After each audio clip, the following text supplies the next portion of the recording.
রাত ছিল নিস্তব্ধ, যেন মৃত্যু ঘুরে বেড়াচ্ছে বাতাসে। একটা গুলি হঠাৎ ছিঁড়ে ফেলে সেই নীরবতা। রক্তের গন্ধ মিশে যায় বাতাসে। কারো চিৎকার নেই, শুধু গুলির শব্দ, ঠান্ডা, নির্মম। একজন মানুষ দাঁড়িয়ে আছে ভেঙে পড়া হৃদয়ে, তবুও মাথা উঁচু, দৃষ্টিতে অদম্য সাহস। এই মুহূর্তটাকেই জীবন্ত করে তুলেছেন স্প্যানিশ চিত্রশিল্পী ফ্রান্সিসকো গোয়া। ছবিটার নাম the 3rd of May। Goa নিজেই ছিলেন সেই সময় সাক্ষী।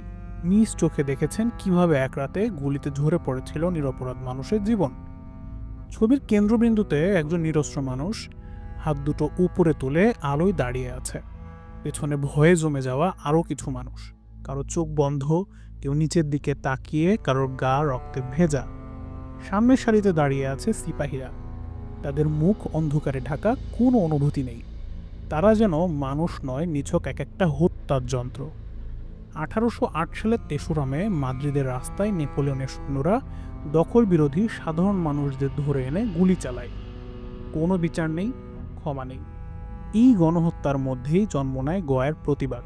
তার ক্যানভাসে শুধু মৃত্যুই নয়, আছে ক্ষোভ, প্রতিরোধ আর এক বিপন্ন মানবতার স্পষ্ট আর্তনাদ।